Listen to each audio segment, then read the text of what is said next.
कक्षा 8 विज्ञान पाठ 4 धातु तथा अधातु का लघु उत्तरीय प्रश्न है और इसका पहला क्वेश्चन है धातुओं के भौतिक गुण क्या हैं। तो इसका उत्तर है भाई धातुएं चमकदार होती हैं, उष्मा और विद्युत की सुचालक होती हैं, वह तन्य और नमनीय होती हैं। ठीक, अर्थात इन्हें तारों और पतली चादरों में बदला जा सकता है। अधिकांश धातुएं ठोस होती हैं पारे को छोड़कर। ठीक, अब यहाँ पे जो दूसरा क्वेश्चन है अम्लों की क्रिया,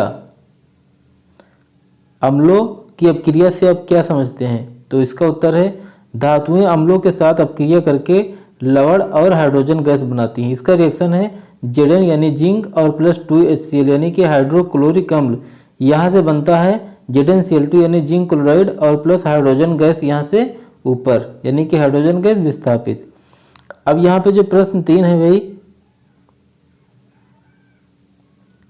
अधातुओं के मुख्य उपयोग क्या हैं। तो इसका उत्तर है अधातुओं के मुख्य उपयोग इस प्रकार हैं। ऑक्सीजन जो है श्वसन में प्रयुक्त होती है। ऑक्सीजन क्या है, एक अधातु है, तो इसको प्रयोग में किया जाता है सांस लेने में। नाइट्रोजन उर्वरक यानी खाद बनाने में, क्लोरीन जल को शुद्ध करने में, कार्बन ईंधन के रूप में। ठीक, अब प्रश्न 4 है, इसमें प्रश्न 4 है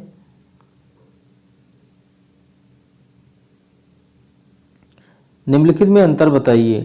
पहला धातु तथा अधातु में अंतर। अब यहाँ पे भाई क्वेश्चन है धातु और अधातु में अंतर, तो इसका उत्तर है धातु उष्मा और विद्युत की सुचालक होती हैं, यानी जो धातुएं हैं उष्मा और विद्युत की सुचालक होती हैं, जबकि जो अधातु हैं वो कुचालक होती हैं। ठीक, अब यहाँ पे धातु चमकदार होती है जबकि अधातु मटमैली होती हैं। धातु हथौड़े से पीटने पर पतली चादर बन जाती हैं जबकि अधातु भंगुर होती हैं। धातु तार में खींची जा सकती हैं जबकि अधातु नहीं खींची जा सकती। धातु समानता ठोस होती हैं पारे को छोड़कर, जबकि अधातु ठोस द्रव गैस तीनों रूपों में पाई जाती हैं। और यहाँ पे जो दूसरा अंतर इसमें बताना है हमें वो क्या है, सुचालक और कुचालक में अंतर। ठीक, तो यहाँ पे पहला सुचालक वही पदार्थ होते हैं जिनसे विद्युत प्रवाहित होती है, जबकि कुचालक वह होते हैं जिनसे विद्युत प्रवाहित नहीं होती है। सुचालक में इलेक्ट्रॉन आसानी से गति करते हैं जबकि कुचालक में इलेक्ट्रॉन स्वतंत्र रूप से नहीं चलते हैं। सुचालक का उपयोग विद्युत तारों में किया जाता है जबकि कुचालक का उपयोग तारों को ढकने में किया जाता है। उदाहरण सुचालक तांबा एल्युमिनियम है और जबकि कुचालक क्या है, रबर और कांच प्लास्टिक है। अब यहाँ प्रश्न जो 5 है निम्नलिखित के कारण बताइए। तो क्वेश्चन है एल्युमिनियम की पन्नी का प्रयोग खाद्य सामग्री को लपेटने में किया जाता है। तो इसका कारण क्या है भाई, क्योंकि यह अपक्रियाशील नहीं होती है। कौन, एल्युमिनियम भोजन के साथ प्रतिक्रिया नहीं करती और वायु व नमी से पदार्थों की रक्षा करती है, इसलिए जो है इसका प्रयोग करते हैं। दूसरा सोडियम को मिट्टी के तेल में रखा जाता है। तो इसका उत्तर है क्योंकि यह अत्यधिक अपक्रियाशील धातु है और वायु और नमी के संपर्क में आने पर तुरंत आग पकड़ लेती है।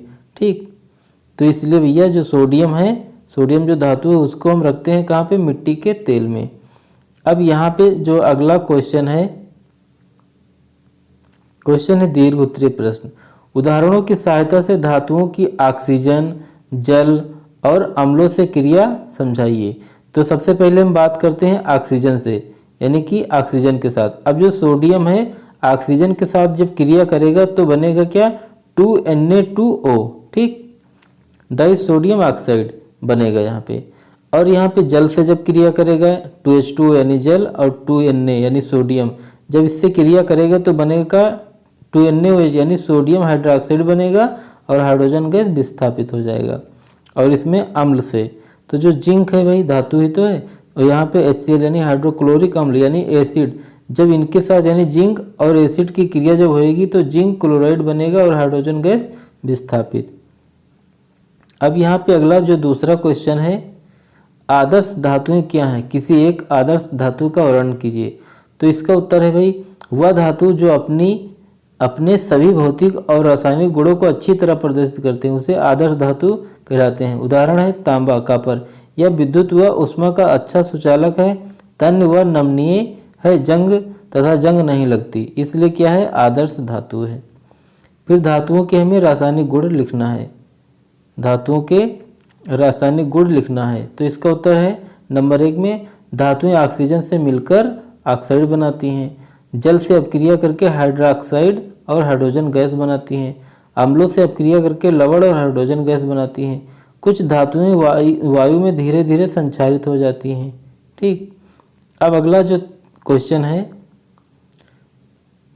भाई, धातुओं के संचारण से आप क्या समझते हैं? तो इसका उत्तर है, जब धातुएं वायु की नमी, ऑक्सीजन या अम्लों के संपर्क में आकर अपनी सतह से पर परत बना लेती हैं तो उसे संचारण कहते हैं। जैसे कि लोहे पर जंग लगना, ठीक, चांदी का बदरंग होना। ठीक, अब यहाँ पे जो संरक्षण है यानी संचारण जो है, इससे हम कैसे बचाते हैं धातुओं को, ये बताना है हमें। तो धातु पर रंग यानी तेल या ग्रीस लगाते हैं, तो इससे जो है संचारण से बचा जा सकता है। फिर क्या है, गैल्वेनाइजेशन यानी जिंक की परत चढ़ाना, यानी कि जैसे लोहा है, ठीक, इनके ऊपर अगर जिंक की परत चढ़ा दिया जाए तो उस पर जो है संचारण यानी जंग नहीं लगेगा। फिर क्या है, मिश्र धातु बनाना, जैसे स्टेनलेस स्टील। अब यहाँ पे भाई